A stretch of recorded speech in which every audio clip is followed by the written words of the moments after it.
Shalom. Call halal Yahweh, Bahasham, Yahweh Shai, Bahasham, Waha, Rachakwadash. Double honors to the apostles of Great Millstone. Peace and blessings to Yaaki pushing his word in truth and sincerity throughout the four corners of the earth. This is Amathia from Great Millstone, Dallas.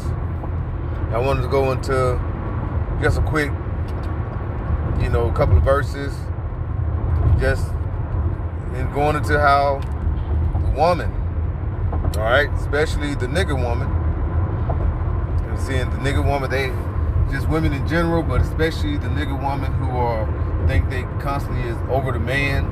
They have received power through this wicked nigger, the so-called white man, all right, who is, the biblical name is what? Esau Edom. He have gave the woman power over their man. I'm talking about you Israelite men, all right? This, the woman, and what does it say? I'm gonna get a scripture here, but when you give a woman power over you, you're bound to see a collision or a downfall, okay? And we've seen it in the scripture over and over again, all right? That Gardenian pact during the time of the garden with Adam and Eve and the serpent. Now that snake had became a full-blown dragon, and he actually gave the woman power over the man to constantly do what? To constantly oppress the Israelite man, keep him down. And when she got that power, she want to hold on to it just like Esau.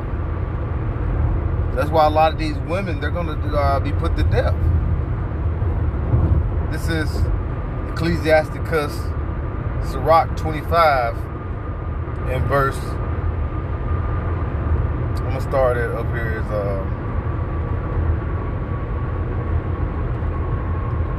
is 24. It says, of the woman came the beginning of sin, and through her we all die. Okay? Through the woman came the beginning of sin. Alright? So Esau, the elites, and know what the woman, how the woman was the beginning of sin. Because why? Because what? They know about the scripture. They understand. And what do? They said, well, for us to basically receive our birthright back, we got to put this woman over this man. All right? Bind the strong man up. All these things and do what?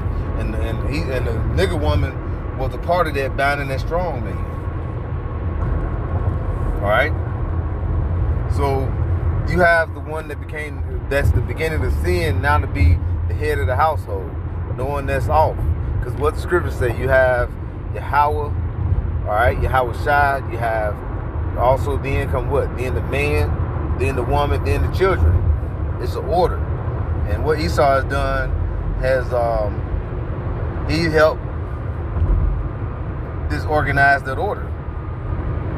And now we're back into what? Being under that oppressed state, being under that Gardenian pact, and through and now we're seeing what? Through her, we all die. Cause she's proud. She's proud as hell. Alright? But like I say, now we're finna see the change. Alright? We're finna see the change. We're finna see the changing of the guard. Because now Esau is going to be brought low. And a lot of these nigger women, they're going to do what? They're going to be crying over Babylon. They don't want to lose this power as well. All right? That's why when you have a woman, and you look at it and you try to sustain order in your household, a lot of time you'll have an Israelite woman that will bug out. You'll feel that sting. You'll feel, you know what I'm saying? Because a woman have power. If you get a house, you get a family, you end up y'all separate, she gets everything, And not just the Israelite. This is just Esau's way of keeping just a man down.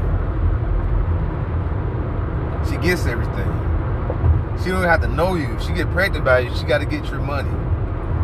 He don't say, okay, well, you got to be with that man. You got to, okay, he's going to basically take you in with your kids. They don't want that. Because they know if we just have a baby bound, you know, not a lot of these men, you know, especially a ball player or something like that, a professional athlete, celebrity, if I have a baby bound, I'm going to get money. I get paid. That's wickedness. A woman just looking to have a baby to get paid and don't even worried about being with that man. Or kick the man out and get paid. See? This is Sirach 26. Alright? And verse 7. An evil wife is a yoke shaken to and fro. He that has hold of her, okay? He that has hold of her is as though he has held a scorpion. And when you hold of a scorpion, what's going to happen? He may walk around your hand for a minute, but in due time, he may what? He may sting you with that stinger in the back. Then you be like, okay, well, you got me, but, you know, I got a remedy for it. You pick them back up, what'll happen? He may do the same thing. So when you see that scorpion, you can't really trust it to the fullest, because eventually it's what? It's going to sting you, because what? You knew it was a scorpion. What do that equivalent to? Just like the serpent. You keep on holding on the serpent. You can hold a snake, and you could be keep a snake from, have a snake from when it was a little baby snake all the way up to being it's grown. Hey, you could be the owner for the whole time. He only know you, but in due time, hey, the snake might bite you, and you be like, what you bite me for? You always knew I was a snake. Okay? So you can also add that to like Eve, you know what I'm saying? Or just a woman in general, but especially Eve and what? So-called white man. When you go into never trust thy enemy. The woman is your enemy now. Okay? So just like when we say in Sirach 12, matter of fact, I'll get that. We're in Sirach tonight.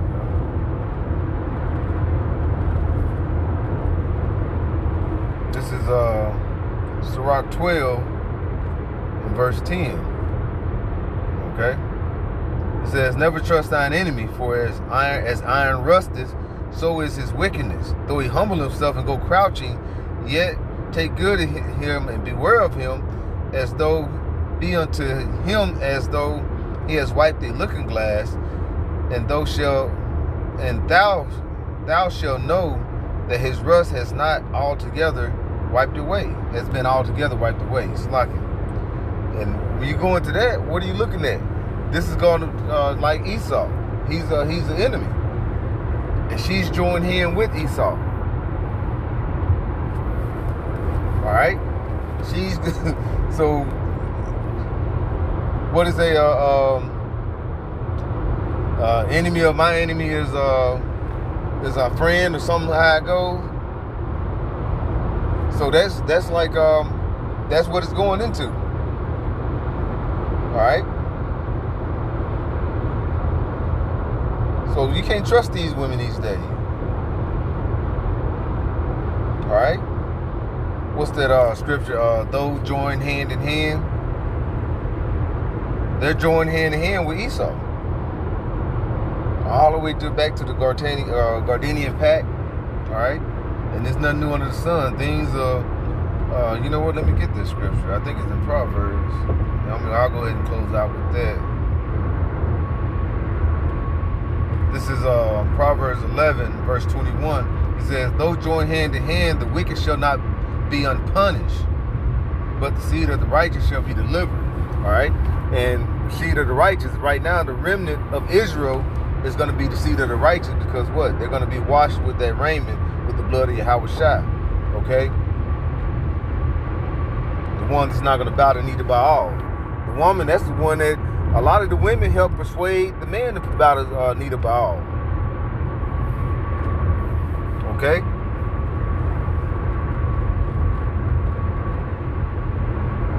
So she's joined hand in hand with Esau.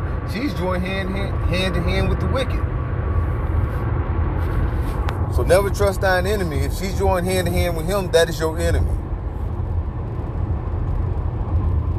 So with that, I'd like to give all praises, glory, and honor to Yahweh, Bahasham, Yahweh Shai, Bahasham, Waha, Rachakodash.